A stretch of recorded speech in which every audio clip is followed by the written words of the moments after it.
much indeed. Well, the Mayor of London, Sadiq Khan, if you were watching earlier, told us here that he does not think that it is safe for politicians to walk around the streets. He admits that he's got 5 armed police officers guarding him.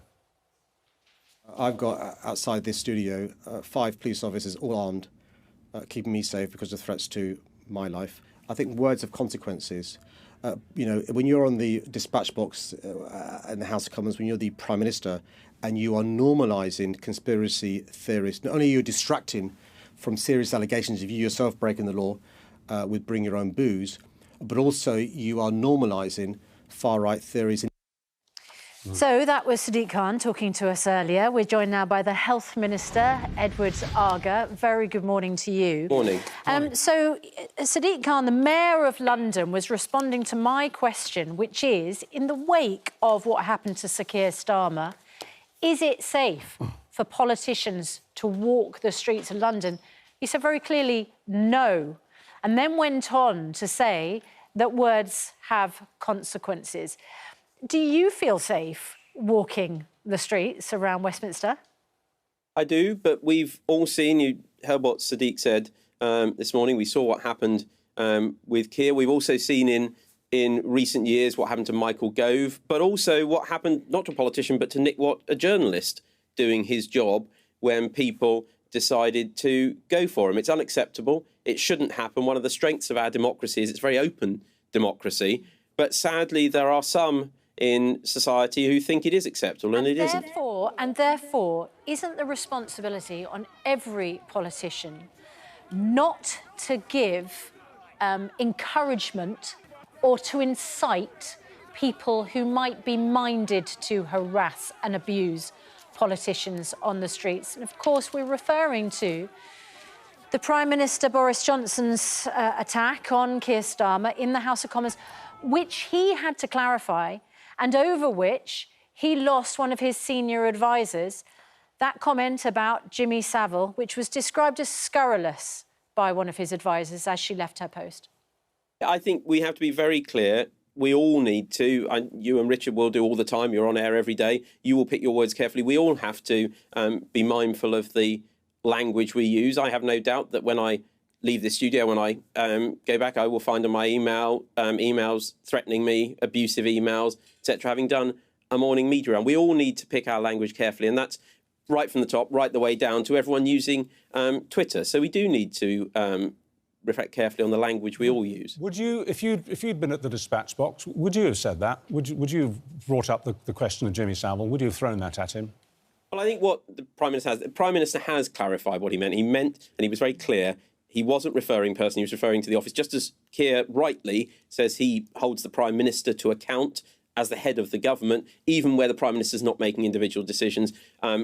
That was what the Prime Minister was very clear, I think a day or so later, two days later, when he clarified it. And I do think it's important we do that, that isn't a personal attack. It's reflecting accountability for an organisation, which quite rightly the Prime Minister has. That's absolutely spot on. Personal attack. You have to play the ball, not the man, don't you? I mean, that's...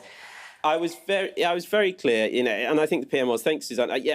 He was clear that he was referring to his leadership of an organisation, not a personal attack, just as Keir has said when he was Director of Public Prosecutions, he took the credit, but he also took responsibility for an organisation even when he wasn't involved in decisions. That's what the Prime Minister does with the government as well. But we do need to be careful in our language, all of us. We certainly do, and as you're right, we have to be very careful here as well. We do our best. But the trouble is that by the time that clarification had been issued, the fact is the damage had been done. That's the problem. Exactly. Look, can we just... this is typical of the headlines this morning. Daily Mail.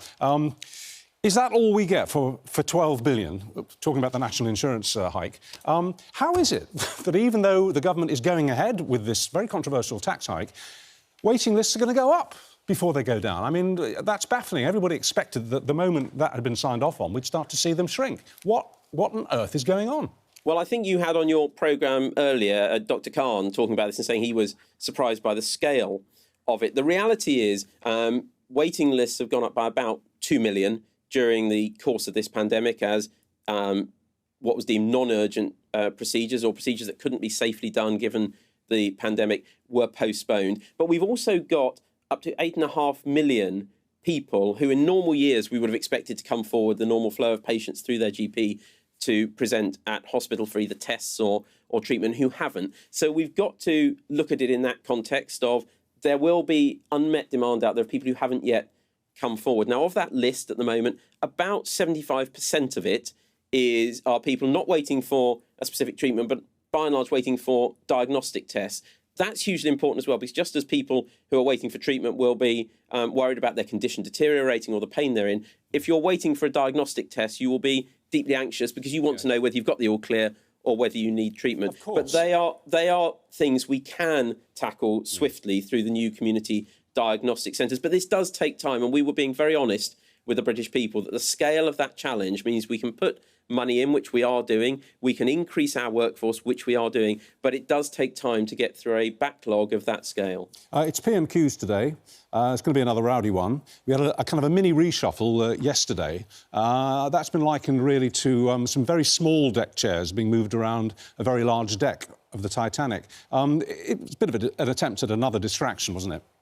No, I don't think so. I think what the Prime Minister said a week or so ago was he was very clear to members of Parliament and to the public that he recognised things need to change, both within Number 10 and more broadly. He's made changes in Number 10, but he's also made some changes there to his top team to put the right people in the right jobs to move forward with his agenda and with getting on with the job of delivering. There's some big issues coming up. We just touched on one there about waiting lists. There's legislation going through Parliament that I'm taking through at the moment around health and care. Those roles, although many might see Chief Whip, Leader of the House of Commons, as not people there they read about in their papers day to day or are familiar with as people, they're crucial people for getting business through Parliament and making sure that we can make the progress we need to. While we've been speaking to you, some news has come through, Edward Argar, that a minister in your department, Gillian Keegan, has apologised for continuing with an in-person meeting despite being told she tested positive for COVID.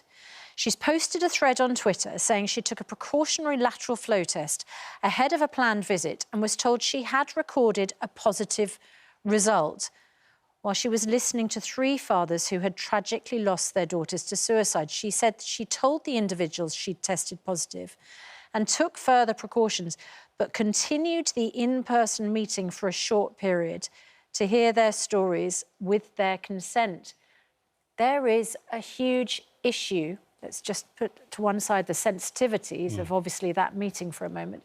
There is a big issue at the moment with members of the government not following their own rules. What would you say to Gillian Keegan? Well, I saw that that Twitter thread, I think late last night, I think it was. She's clearly issued a fulsome apology there that she did make an error of judgment. She was open about that and she accepted she made an error of judgment. And going to a point, I think, Richard was just making there in respect of the apology from Kurt Zuma around that saying it only happened after it had been picked up by the media. What I would say about Gillian here is that was something she instantly realised she'd made an error of judgment. She's put that message out. She has apologised. Mr. Argar, she's acknowledged it. So she moved very swiftly to apologise. With all due respect, the issue here is that you are the government making these rules. You know, you're the first people who should know what the rules are. And if you're testing positive for COVID, you should then instantly, immediately be isolating, shouldn't you? Yeah, and she made clear she got that wrong. And she's apologised for that. I understand. I haven't spoken to or seen Gillian yesterday or today, so I don't know firsthand. But I understand from her Twitter thread that she set out the circumstances and apologised. And I understand that she has also spoken to and apologised to the Secretary of State, who's accepted that apology. OK. I have to say, I do wonder when we're going to be able to do an interview at this point in the programme where we do our main political interviews, where we don't have to start by asking one of the government ministers to defend the Prime Minister. It's happened every day that I can think of in the last month. Or to explain why rules have been broken. Absolutely. It must be driving you guys nuts, actually, defending your Prime Minister every morning. I wonder who'll draw the short straw tomorrow. Anyway, thanks very much, Mr Argar, for being with us. We appreciate your time. Thanks, Susanna.